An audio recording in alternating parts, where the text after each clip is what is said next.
Welcome and very good afternoon, everyone. Welcome to another session of the webinar by VLAN Asia.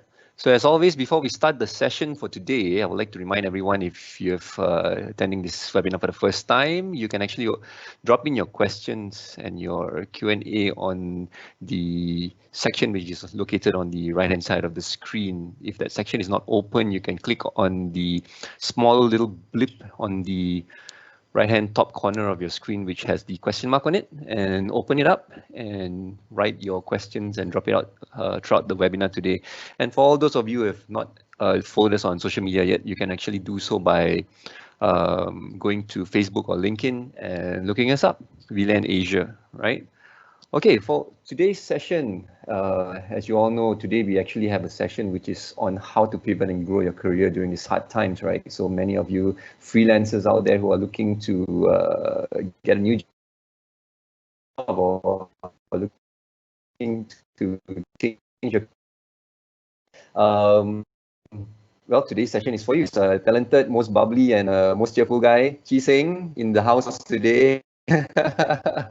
He's going to be sharing with us on some tips on how you're going to go through knowing how to actually change your career path, or the right thing to do, or to look out for. So yeah, Chi Sing, good afternoon and welcome to another session. Good afternoon, Norman. I think in my 46 years of life, you are probably the first person I remember who described me as bubbly. you are. Every Tuesday when I see you on screen, right, it just make me want to smile, every time I look at you. Thank you very much. Okay, but yeah, first time I'm bubbly. Just had to laugh. Sorry. Yeah, so okay, good afternoon everyone. Let me just start sharing my slide deck. Okay, so honestly, I need to maybe apologize a little bit for today because, hold on. Sorry. Because honestly, I was feeling a little bit nervous when I was preparing for this. This webinar was actually, I created this webinar back in April when the MCO first started. And as a freelancer, I had gone through economic downturns in 1998 and also 2008. So this was created as a response, because I knew there were other freelancers out there who were feeling anxious as well.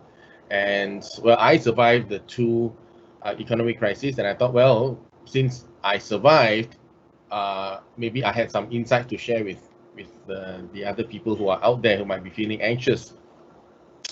But 6 months later down the road, in October, almost exactly 6 months, in fact, as I took out this slide deck to prepare again, I realized, whoa, my thinking has actually changed in these 6 months. So I felt quite nervous coming into this, actually, to be honest. And so I will be referring a lot to my notes today because of the updates. So and you might see that I'm not really looking at the camera. I'm actually looking at another screen on my notes, so please excuse me for that. A little bit about me. I'm a writer and authority builder. Authority builder means I help brands and people build up their thought authority and their brand leadership in the market, so that they have more influence, and that helps them in their business as well. So you can look me up on social media. On Facebook, you can search for my page at Chi Sing Writes and Things, or you can connect with me on LinkedIn. Look for Chi Sing Lai, or come and visit me on my website at chisingwrites.com. So I think going right into the subject, I think first of all, we need to recognize that we are in hard times now, and we probably will be in hard times for the next couple of years. Many parts of the economy are still not open or fully open, or they are struggling. Tourism, for example, is really badly hit, and it will probably be very bad for the near future. So, and then there are all the supporting industries and the affiliated industries. So you have to accept that for the next 1, maybe 2 years, this will be the new normal. And because the very nature of hard times, it deconstructs our world, right? It not only deconstructs the external world, like what the pandemic is doing now, it not only rearranges things in the world today. And I think for the pandemic, this is probably the first time in a very, very long time where the entire world is being affected and the entire world is being rearranged. But hard times also deconstruct our personal world, our personal space, right? Because of the pressures that we feel, because the pressures that we face, because of the circumstances that are changing, and especially at this time, circumstances are, really fluid, and nobody knows what's going to happen in the near future. So it actually deconstructs our world. There is no more normal lifestyle. There is no more whatever that we expected to happen will happen. This is the new normal that's being created, right? Not only in the world, but in our own personal life, the own personal world, our space. And I think the most important thing, the most important aspect going into this is we have to accept that we are in the new normal. Everything that we know about the market, everything that we know about the world, and everything we know about how we manage our lives probably is very different now. And so we will need new skills to survive and thrive in this new normal.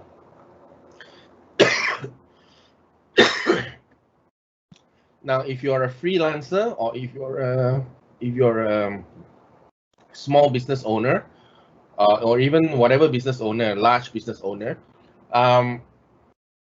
you will know that now in most industries it's a buyer's market. In hard times, it's always a buyer's market. Even if you're an employee, it's an employer's market now because there are so many unemployed graduates now, and companies are downsizing and people are becoming redundant.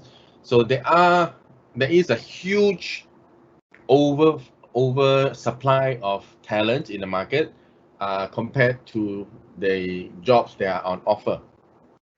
So a lot of work, but there are even more people looking for work, right? So there are many employed people, maybe they're also turning to freelancing. So so in the freelancer space at least, or in the small business space, there is going to be more and more competition.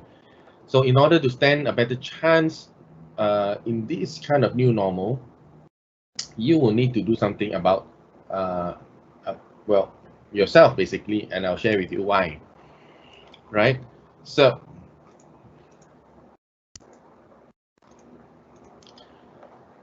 there are no hard and fast rules to what we can do, but I think the most important thing is we need to understand that we need to be able to distinguish what are the things that we can control and what are the things we can't control. Because a lot of this stress when hard times come, and this stress usually leads to a lot of other problems, like family issues. We get friction in the family. We get mental health issues. We are depressed, we are irritable, we are angry all the time. And a lot of it comes is because we are focusing on the wrong things, right?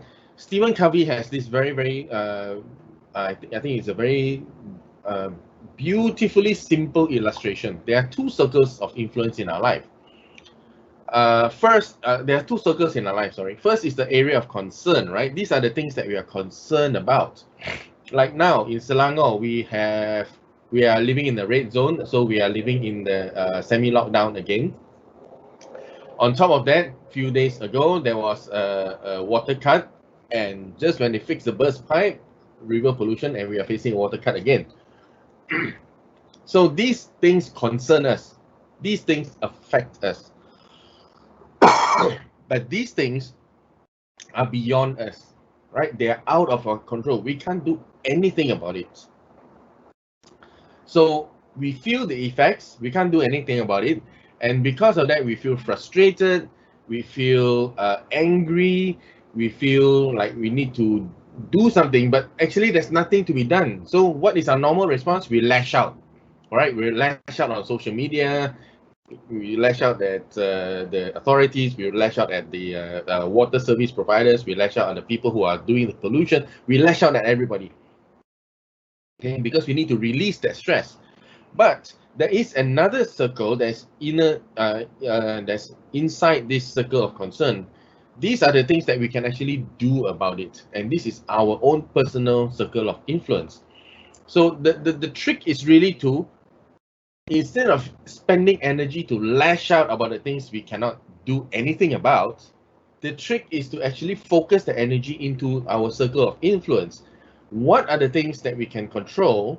What are the things that we can do, that we can work on in order to start improving the situation in our own life? Let me give you an example. The couple of months ago, or was it last month? Yeah, I think it was last month, sorry. So last month when we had a major water cut in Selangor as well.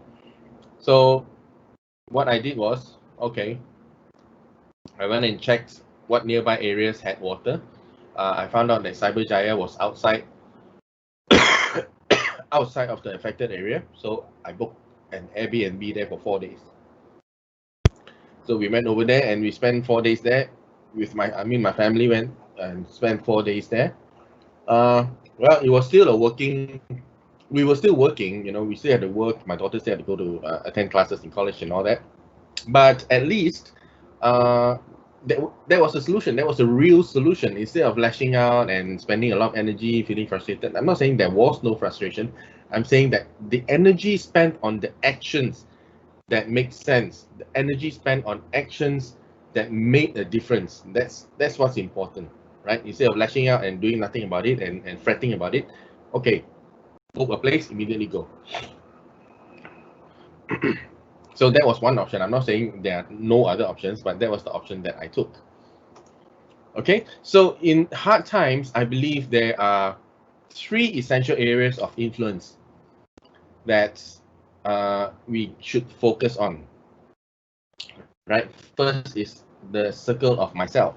Second is the circle of my finances. Third is the circle of my career. And I put this into concentric circles going upwards because the most important thing is myself, right? Because in hard times, what we have a lot of stress, we worry, we are frustrated, things are not going the way we think it should. But worrying doesn't help. Taking charge of the things that we can do does help. So that comes that comes to these 3 dimensions. So taking care of yourself is the most important because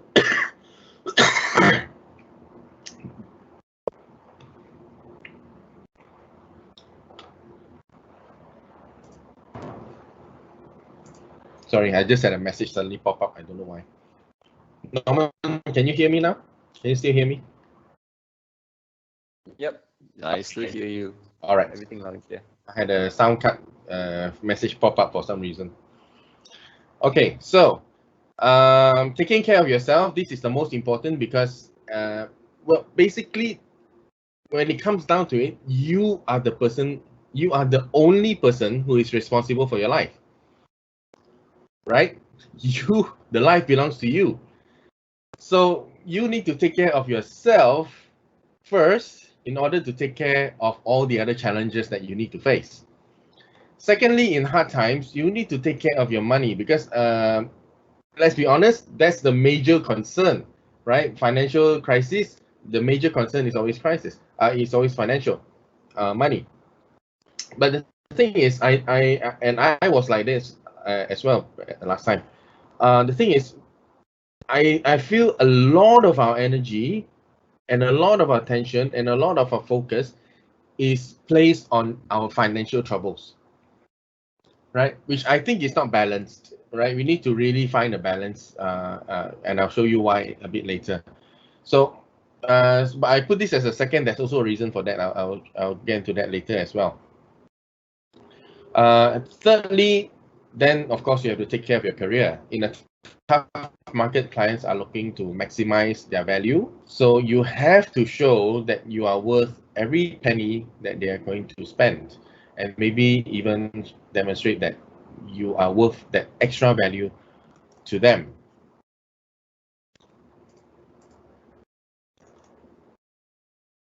Okay, so let me go into the first area of taking care of yourself. The most, like I mentioned just now, the most important person in your life is you. The most person in your career is you. It's not your boss. It's not whoever is going to give you any business opportunities. It's you. You owe it to yourself, and you owe it to your loved ones to take care of yourself. So you have to commit to keep well in all aspects of your life, so that you can take care of all other aspects of your life. Now, I was a lifeguard last time, and one of the first rules the instructors taught us as a lifeguard was save yourself first, right? No point being a hero, you jump in and you die in the process of trying to save the other person, right? If you really can't do it, better one person die than two-person dies. So this is a very tough principle to grasp, right? But in any situation, I think this is very true. You need to take care of yourself. Otherwise, how are you going to take care of other things and other people? Your family needs you. Your career needs you. Your business needs you. So it really makes sense to take care of yourself first, right? It's not about being narcissistic. It's about making sure that you are in the best shape to take care of the other things. And you need to take care of yourself holistically. You can't just take care of yourself in any one particular part. So again, a lot of people, they just focus on, well, myself means my career, right? The material things that I'm doing. But there are so many aspects to us as a human being, and I'll go with you. There are actually four aspects. We have the physical aspects, we have the mental aspect, we have the spiritual aspect, and we have the social aspect. So we have to take care of all these four aspects in order to be able to be holistic enough, strong, to have that holistic strength to take care of all the other stuff that we need to survive the bad times. So let's go into the first part where we have to take care of ourselves physically. And this is really important because I think a lot of us, sometimes when we are under stress or when we are, just doing all we can to survive the hard times, we really a lot of times neglect ourselves physically. I think that the tendency during hard times is to either overwork or underwork, right? Overwork to stress yourself, trying to chase and make sure your business or your career or your practice survives. Or if you fall into a depression and then you underwork, you just lethargic all the time, you don't feel like working. So you need to have the physical health in order to do what you need to do, right? So it's really a time to start thinking about whatever unhealthy habits that you have, because if it's hard times and you are indulging in those unhealthy habits like smoking, drinking out of stress, it's going to make your health even worse. So you might want to consider breaking some unhealthy habits or starting some good healthy habits like exercise and eating well and sleeping enough, right?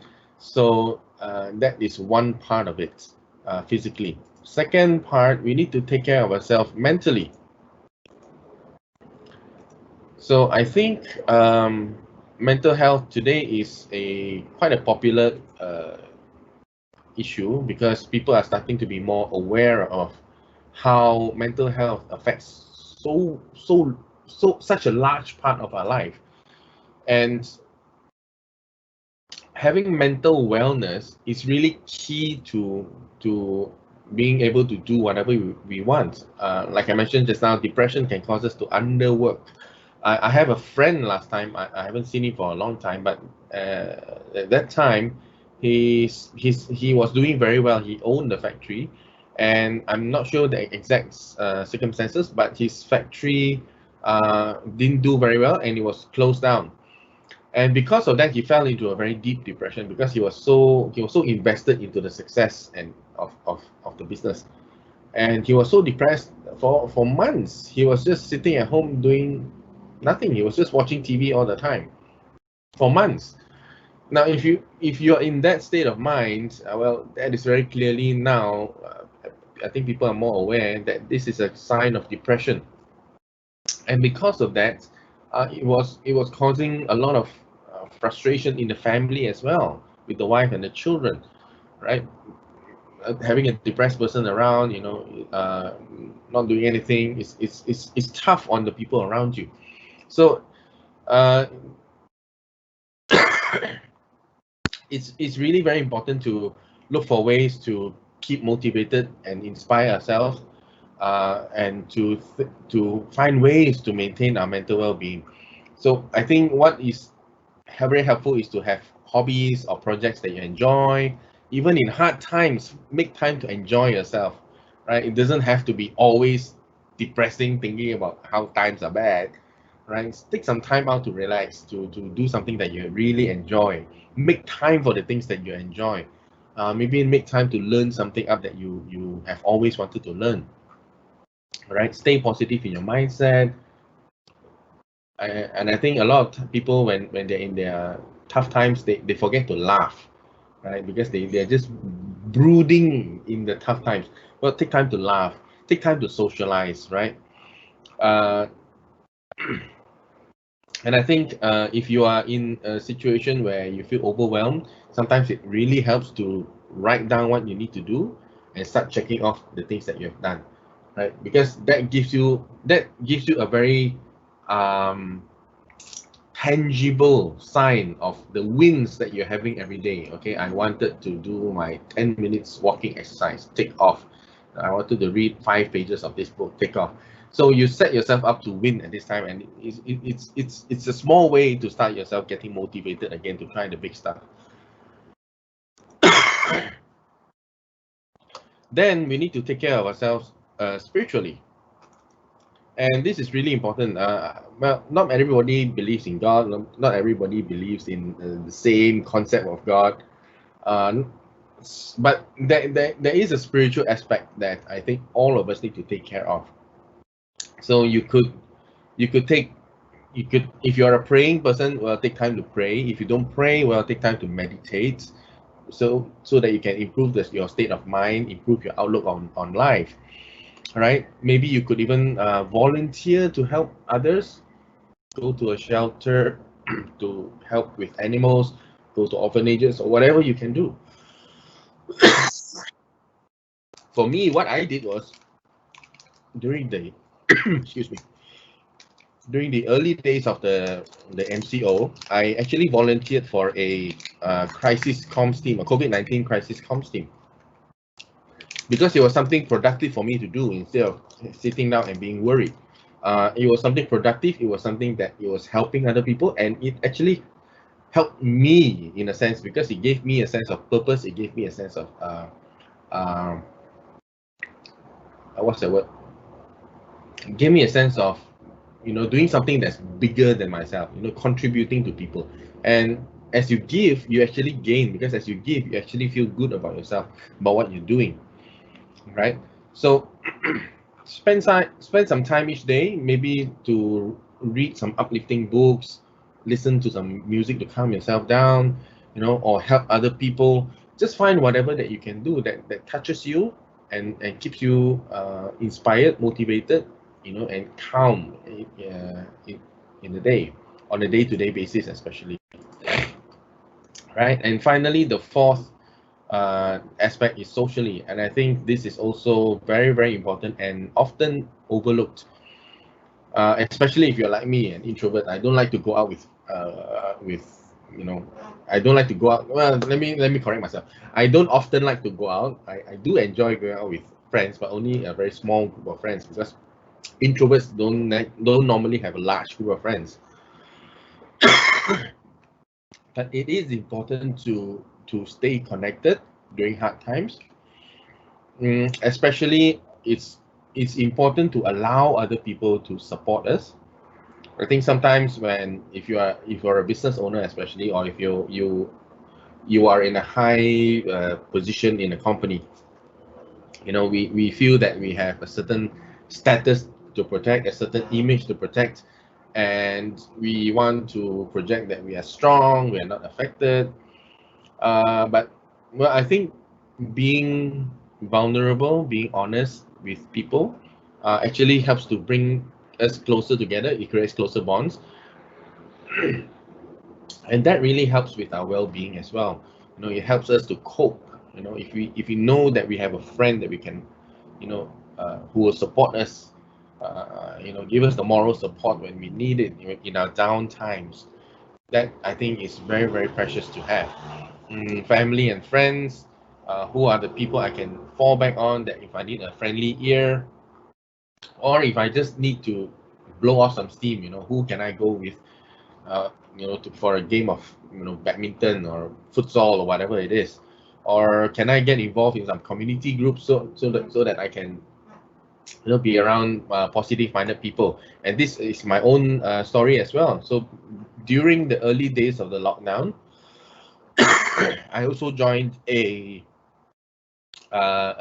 group called the Caremongerers, and these were a group of people who came up with their own money, they came up with their own resources, their own energy and their time to actually buy groceries for the people who were in need, especially those day wage workers who had lost their jobs. So again, it was good. It felt really good to be part of a group that was, doing something positive. Now I wasn't very active because I was actually quite busy doing work during the time, but I contributed a little bit wherever I could. But what I really felt good about was, we had a WhatsApp group, and normally we feel very frustrated about being included in the WhatsApp groups. There's a lot of message kept coming out, and it's normally very bland, inspirational, motivational. But this group was very positive minded in a very practical way, right? Because we were actually doing something practical, and being part of that group, being included in that a very positive social group really helps a lot. But of course you can't just be in the group and as a taker. You need to participate in the group as a giver as well, so that everybody is involved, and you actually build some good connections there, right? So these are the four aspects that you take care of yourself: your physical, your mental, your spiritual, and your social. And when you take care of yourself holistically like this, then you are in a much better position, mentally, physically, spiritually, to take care of the other challenges in your life, and which I think would be, during hard times, your finances. This will be a major challenge as well. So why I start with taking care of myself? If you are not in a good place mentally, physically, spiritually, or socially,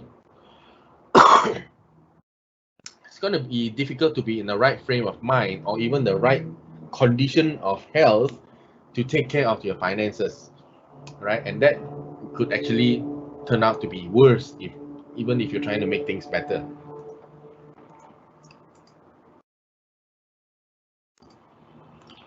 So the key word when taking care of your finances is to prioritize. Now, to be honest, I'm not going to spend so much time on this section because I'm not a financial expert, but I will share with you what I have personally experienced to be very, very valuable.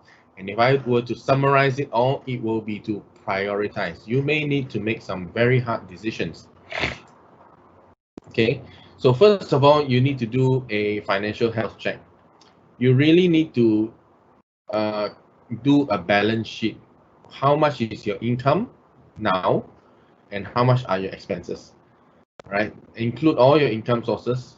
Uh, uh, if you're employee, well, if you're employee, then that will be a salary, and whatever other investments that you have that pays you an income,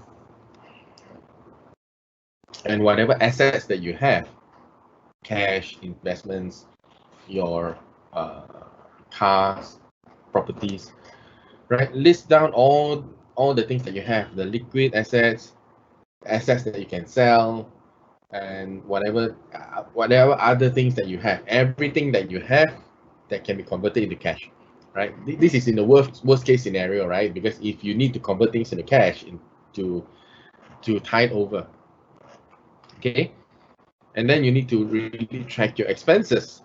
Now, I know a lot of people are complaining about starting salaries today are not commensurate with the cost of living.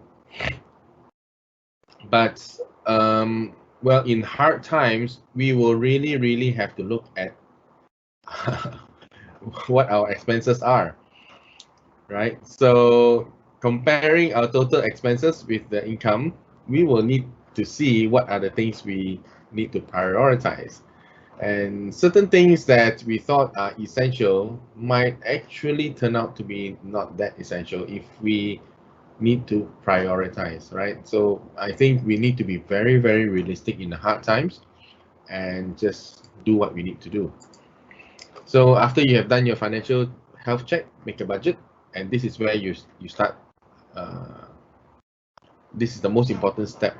You know, this is where you actually start to see where you're using your money and where you need to adjust your spending, right?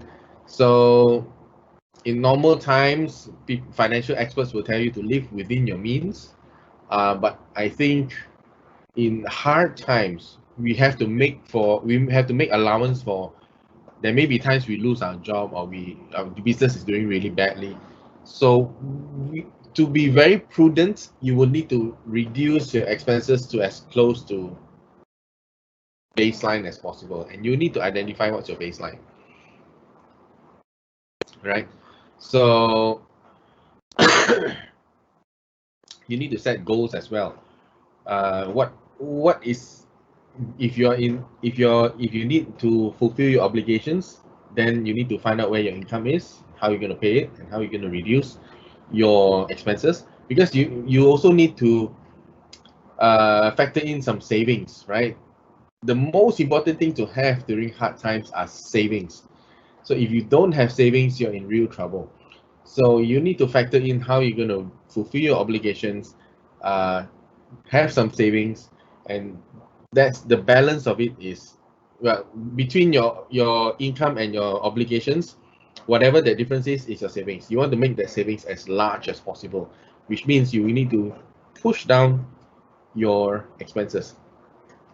So that might include, well, maybe cutting up your credit card so that you don't overspend. Maybe you need to cancel your subscriptions to Spotify, Netflix, whatever it is. Maybe you need to downgrade your data plan. Maybe a lot of other things, your gym subscription, whatever it is. Maybe you need to cut down your eating out and start cooking to save money. These are the decisions that you need to make. So bring your expenses as close to baseline as possible. Remember, the middle part is where we need to have the savings.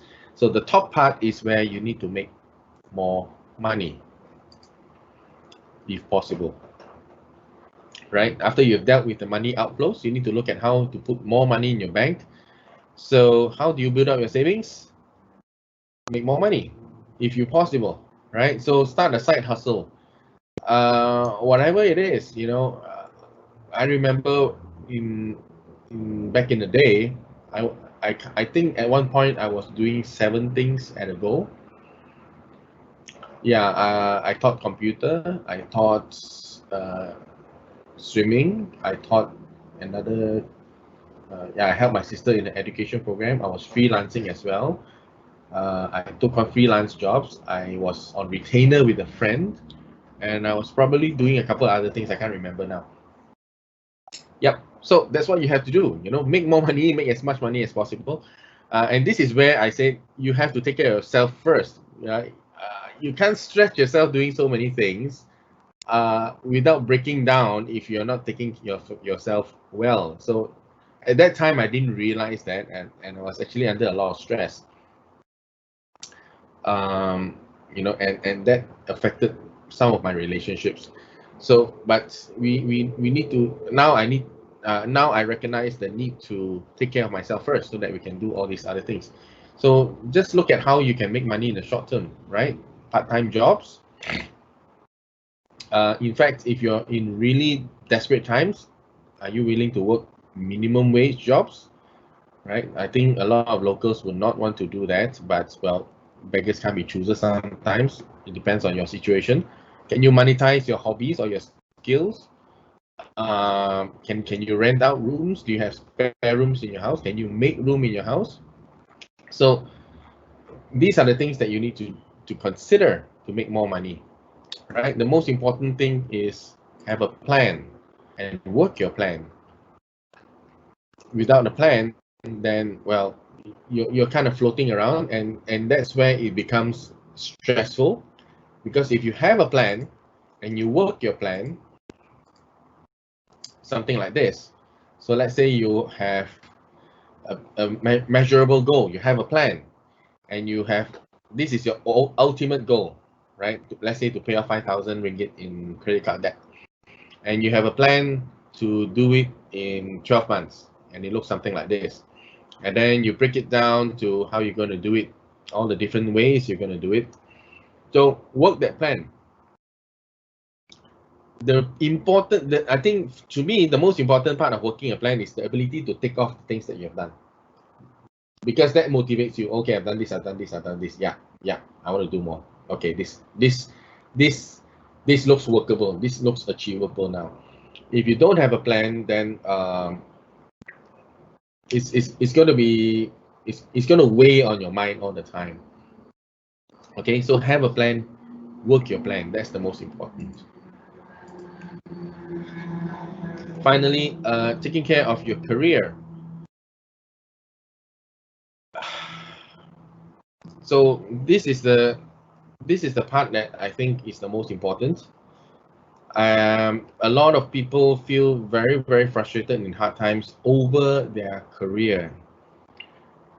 People worry about clients scaling down, losing contracts, losing jobs, losing your employment status, and becoming redundant in your company. You know, so I want to address this in two parts. First part is, what do you need to do today to get through the hard times, surviving the hard times, basically. And the second part is, what do you need to do now to make sure you come out in a better position on the other side, right? Which is basically growing for tomorrow. So let's go into the first part, which is to survive the hard times. So, you know, in good times, the economy is doing well. There's a lot of money to go around. There's a lot of contracts to go around. There's a lot of people are safe in their employment because the companies are doing well. But in bad times, as people scale back, the risk of becoming redundant is getting higher and higher. So we need to really take stock of ourselves. That's the first part, right? You notice I keep coming back to ourselves, because that's where, as I mentioned right from the beginning, we are responsible for our life. That is the most important point to remember. So we need to take stock of ourselves. What can we do, and who do we need to be in order to survive this? How relevant is my level of current level of skill and knowledge to the market today? What are the client expectations in the market today? What is the landscape of technology, knowledge, skill sets in the market today? You know, and how do I upgrade my skills to keep in step with the market? So think about these few points. I'm going to give you 2 points, how to survive in tough times. First is hustle, hustle, hustle. There's just no way around it. Like I mentioned, my friend, business collapsed, and he spent the next six to 8 months at home, you know, just sitting in front of the TV. That's not going to work, right? It's not helping anyone. Least of all, it's not helping him, who was already feeling bad. Sitting in front of the TV doing nothing is not going to help him feel better about himself. So you need to hustle. You need to grab every opportunity that comes along. You might not get every job that you go for, even if you're an employee or even if you're a company pitching for contracts. You might not get every job, but it's a chance to get it, right? In good times, we might be choosy. But in bad times, you need to ask yourself, can I afford to be choosy? Can I afford to be picky? If you can, good for you. Go ahead, be picky. But if you can't, then I think we need to be realistic, right? So I remember in when I was first starting out, I took on all kinds of jobs. I even wrote a flyer for a hardware shop, not even a hardware company. It was a one shop operation. You know, those Chinese uncle kind of shop. So I wrote a flyer for that shop. I think it was for like 150 ringgit, right? So I took it because I need the money. Okay, so hustle. Find all opportunities, find all avenues where to get your jobs, right? Uh, do what you have to do to survive. That is the key question, right? Secondly, you need to promote yourself. In Asian culture, probably we are more reluctant to promote ourselves, or in my experience of companies promoting themselves, they tend to overdo it, and it sounds, I think it sounds not so. The more they try to convince the market, the less convincing it becomes sometimes. So, so in a competitive market, there is really no choice, right? If there are so many people out there chasing for such a small piece of pie, you need to stand out, and you need to know how to stand out, right? There is, if you are just keeping quiet, you'll be forgotten. And if you're just, promoting yourself, talking up about yourself as much as you can, but the next 10 people in your market are also doing the same thing, talking up about themselves as much as they can, well, guess what? You're not going to stand out. You're just going to be one of 10 people talking very loudly. So you have to know how to promote yourself, how to feature your strengths, and this is where branding becomes very, very important. And this is one of the very sad facts of business, because a lot of businesses think that branding is something that you do when you have a lot of money in your budget, excess, right? So, okay, I've got a lot. My company made a lot of money in 2019. I think we have enough money to inject into our marketing budget to do more branding. No, branding is your life in today's world, because your unique brand, your unique brand voice is what's going to help you stand out from the market. And when the market is fighting for a smaller pie, for a smaller share of the pie, that branding is the one that's going to help you get noticed.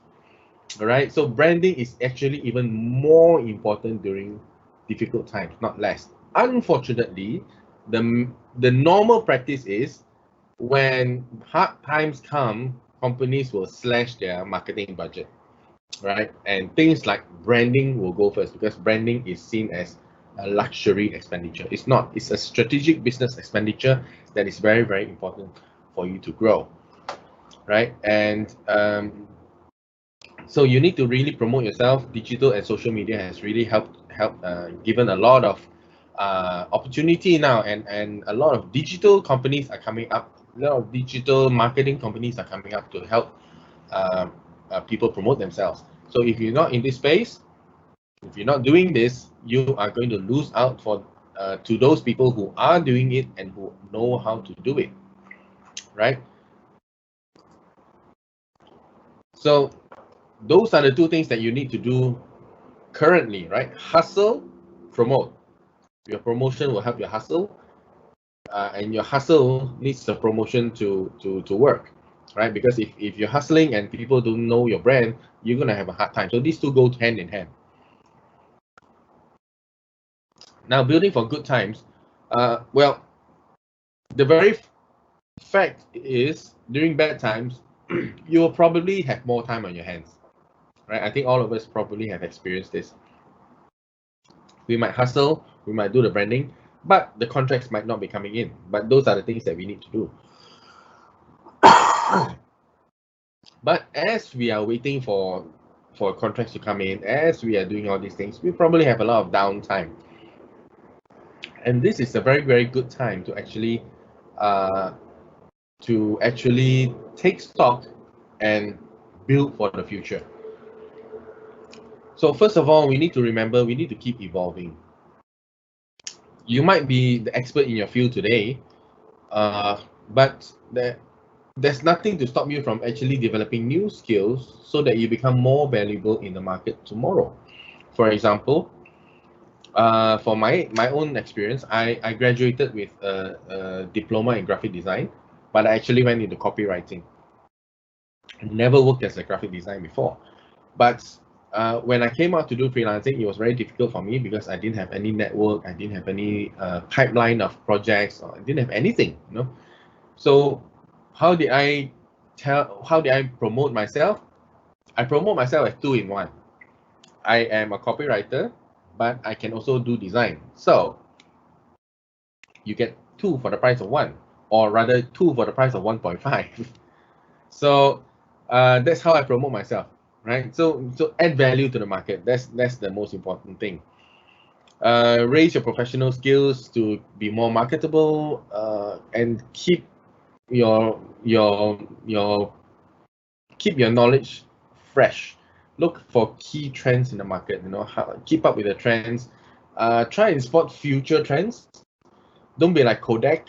Kodak was the leading filmmaker in the world, I think 30 years ago, right? And they even had some pretty good cameras, instant cameras. But they were so invested in their film. When digital came out, they just couldn't pivot. And where's Kodak now? You don't see them anywhere. You know, it's such a historic, giant company that's nowhere now. So we need to really keep evolving to stay relevant. Secondly is to position yourself. This is a little bit like promoting yourself, but I make a slight differentiation here. Positioning yourself, I would say, is actually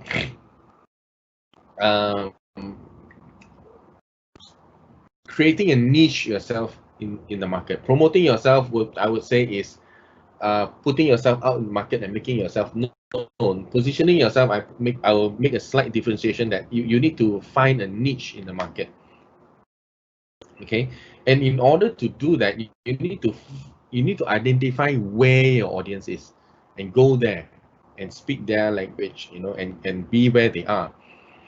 So how can you share your thoughts and ideas to become a thought leadership in the field, in your field, sorry, right? Because if you are a thought lead, if you are seen as a thought leader, if you're seen as an authority in your field, of course, if there are opportunities, you know, employment opportunities, contract opportunities, collaboration opportunities available, well, guess who are they going to think of first?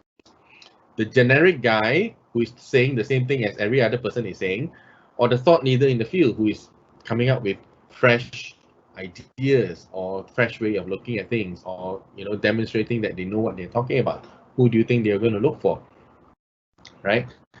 Other ways to establish your position is to start a blog and put in your thoughts there, your thought leadership there. Write a book. If you can't write a book, employ someone like me, self-promotion, to write a book. Add value to others, and this is always welcome, right? By helping others, you get yourself noticed as the helpful person, and a lot of opportunities can come from there, right? So these are just some of the things that you can position yourself, but the most important thing is you need to put yourself out there. You need to put yourself out there and get noticed as an authority in your market, right? So when you invest your time and your energy into adding value to your market, it will come back. It might not come back as quickly as when you're promoting yourself, right? Promoting yourself means you're actually going there to get business. But positioning yourself is where you're actually drawing and influencing people to come to you, right? So this is really important for the long term. Unleash your creativity. sometimes people don't know what they want until they see it. So if you have an gut feeling about an idea, go ahead and work on it, develop it, bounce it off some people to see if it would work. I have some ideas, and I did bounce it off people, and they thought it was a pretty good idea. But sometimes actually I have a lot of ideas, but I don't have the time to pursue everyone. But if you have some ideas, well, maybe during the hard times is where you can actually have the time to dwell more on it and develop it, right? And as you position yourself, as you promote yourself, as you build more networks in the market, well, you never know. Things might start collaborating and something might actually come out from it. So yeah, it is a good time to unleash your creativity and do something different. And if not for anything, it might be a very, very good mental exercise for you to practice your creativity. Build good networks. This is very, very important. I think for any business owner, you would understand this, but maybe even for employees,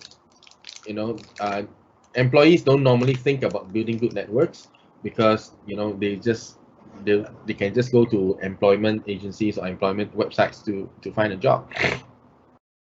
But I think networks really help, and I think one of the very, very good professional networking sites, LinkedIn, is really very helpful to build good networks. It's very, very good for you to, it's a very good place for you to position yourself. It's a very good place for you to promote your thought leadership. Even as an employee, guess what? There are a lot of HR people hanging out on LinkedIn, and a lot of them are open to giving advice, and they're open to recruit people from LinkedIn. Again, if you are establishing yourself well on a network, it might not be on LinkedIn. I'm just using LinkedIn as an example. If you're establishing yourself well on LinkedIn, you're starting to get recognized as, wow, this person, he's got some good quality thoughts. He's got some good quality, attitude. Well, if he's ever available for work, I might want to consider him. People might be looking at you like that if you're an employee, or even if you're a business owner, right? So LinkedIn is one very, very good place to start building networks, but I think there are many other places that you can build networks. You can join professional groups. You can join, social, well, I won't call it social networks, social clubs, social gatherings, something like that. Social groups, or anywhere, that where you can showcase who you are, right?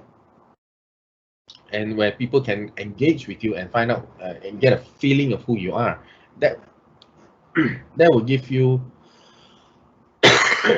a chance to meet people, and eventually that might lead to further opportunities.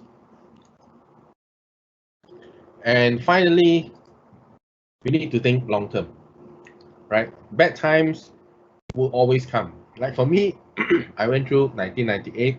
That was my first bad time. Well, technically that's my second bad time, because in the late 80s, there was the first bad time that I went through, but I was still a child that time. I don't understand.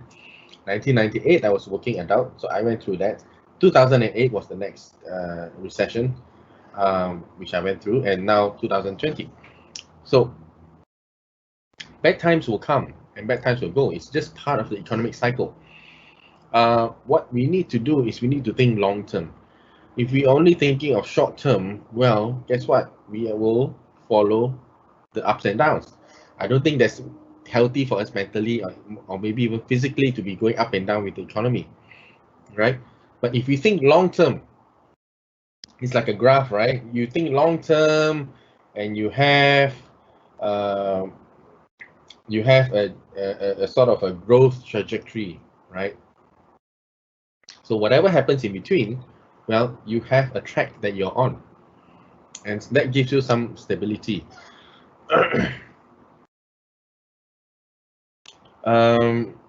What does it mean to think long term? Well, first of all, you need to have long term goals, and you need to work on yourself, right? You need to find your base platform. Your no, not your base platform. You need to find your um, base values, right?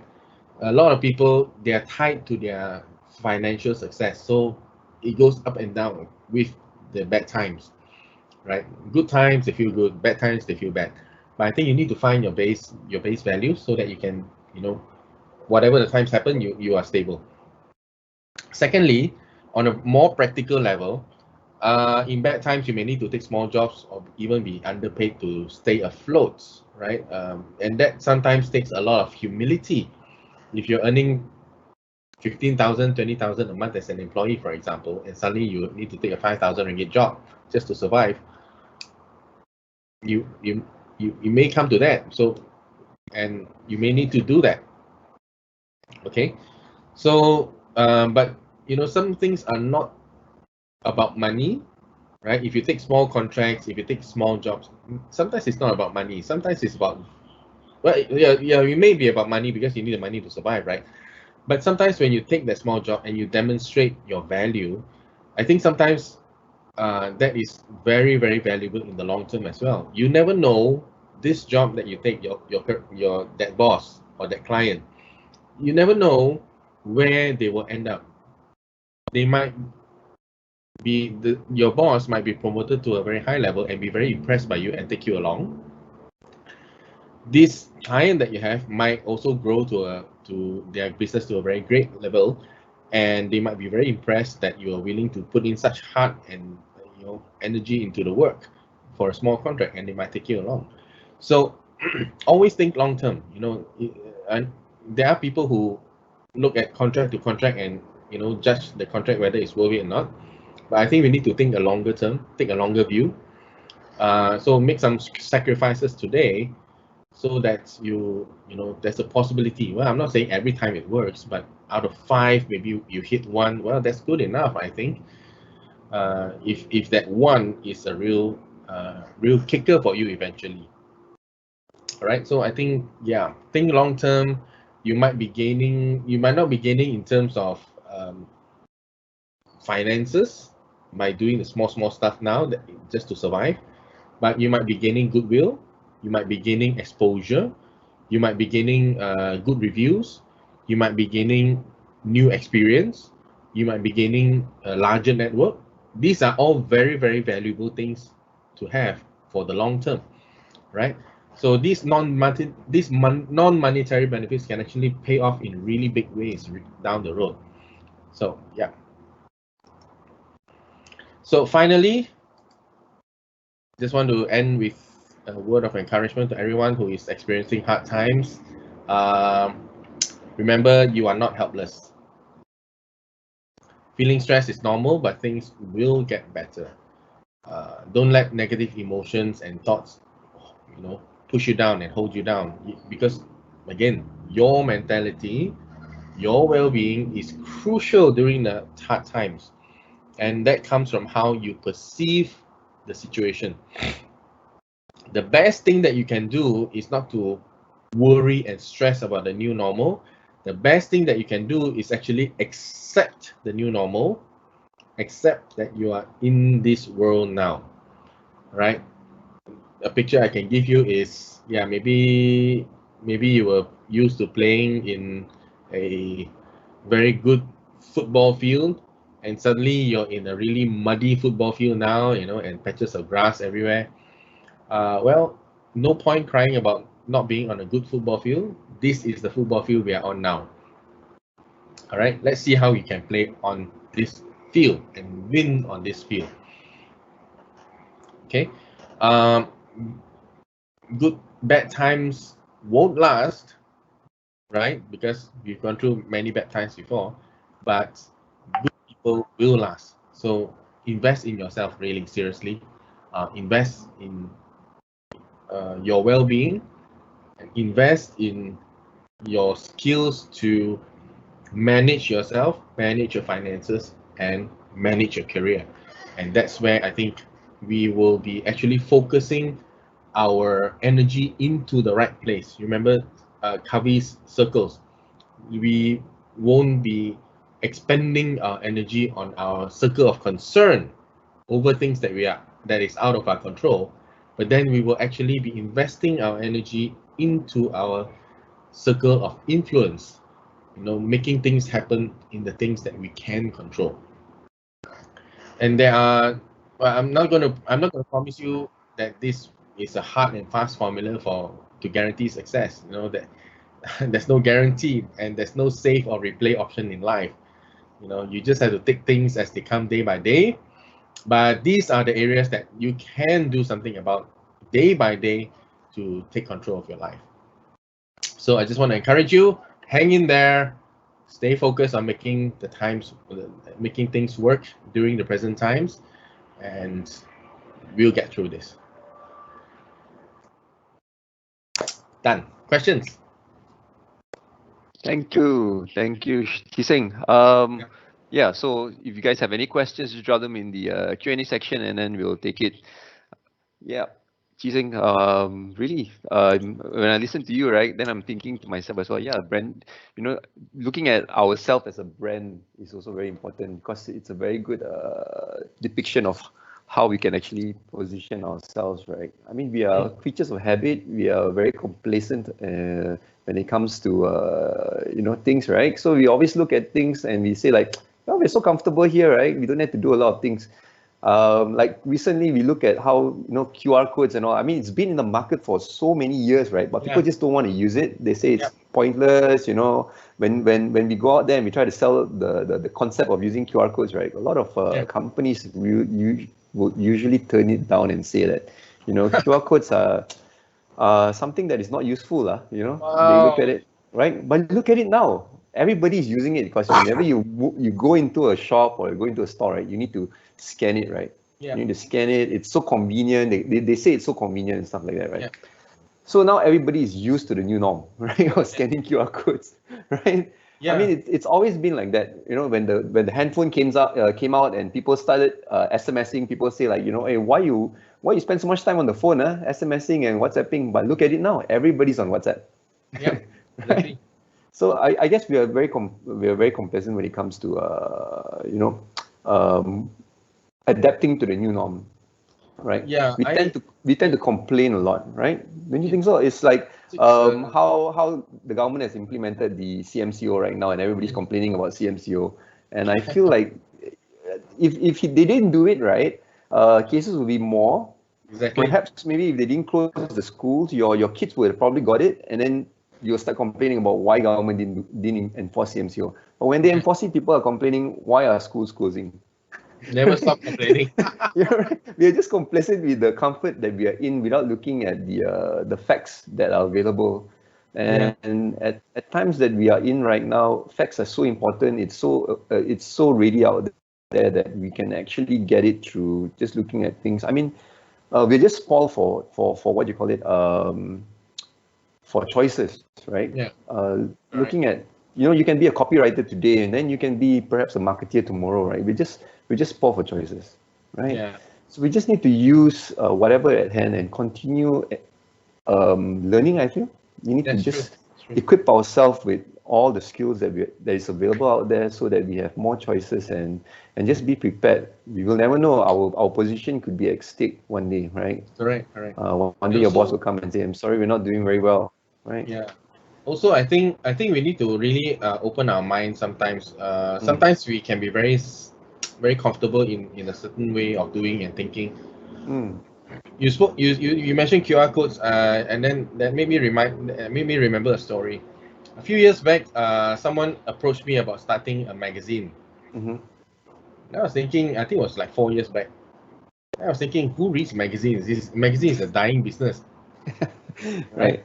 And his idea was to make it a magazine that targeted C-suites and business owners. So I think, wow, magazine is a dying business, and to me, C-suites and business owners, who has time to read magazines? So So I was thinking this is a very difficult proposition. No? It's a lose. You're playing a losing game in a very difficult environment. So, but well, I did think there was value in that because even though people were not buying magazines and they didn't have time to actually have the leisure time to sit down and flip through, but people were still looking for knowledge, especially knowledge in bite-sized pieces. Right. So that got me thinking. Okay, how do we combine these two facts together? How do we publish a magazine? Because magazines, a published piece of work always has a sense of prestige about it, even though people don't read it. Right? So there is value in that. But how do you bridge between having the prestige of a publication and nobody reading it, and how do you bridge it to the fact that people still want to consume valuable information? So that's where I see people doing it now, but at that time I think I was the first one to come up with this idea. So my idea was, okay, why don't we do this? We publish the magazine, but we have a QR code for every single article on the magazine, right? So if you're a C-suite and you've got no time to flip through your magazine, well, you're definitely spending time in the car, right? Traveling from meeting to meeting. So my idea was, you can actually put the QR code there, so you scan it, and on the back end you have a red copy, text to speech. Right. So that makes life easy for the C-suite. consumer, right? Yeah. So yeah, I'm interested in this. I don't have time to sit down and flip through your magazine, scan it, put it text to speech, and I can read. I can consume the content in the leisure of my driving time. Right. Right. So yeah, so you have a mindset, growth mindset, committed to putting things together, solving problems. I think a lot of issues can be resolved. Right. Yeah, Yeah. it's important to always, like you say, look forward, look at the long-term goals, right? Not just what you see today, because times change very fast, especially now. You can see everything change so fast, right? So we always need to keep up with time and cope with the current situation, right? Yeah. It's important. Yeah. Okay. Right, so we're running out of time, Chizeng. Thank you so much for today's sharing. So we have another session at 3:30 p.m. today for all those who are still around. We have a session for the Future of POS Beyond Lockdowns. It's the retailization series that we have organized. So for all those retailers who are looking at going online, pivoting online, this is the series that you should actually join. So in the time being, if you are still around and you can actually help us scan the QR code and give us your feedback on the webinar today, please do so. If you have any questions, as always, drop us an email at sales@bilan.asia or WhatsApp us on the number that is displayed on the screen. Follow us on our social media and stay safe, everyone. We will catch you again real soon. Right. Thanks, Chizeng, for today's session. Thank you, Norman, for having me, and thank you everyone for being here together with me. So I'll see you next time. We'll definitely catch you again, Chizeng. All right. Stay safe. Bye. All right. Bye. Bye. Thanks, Chizeng.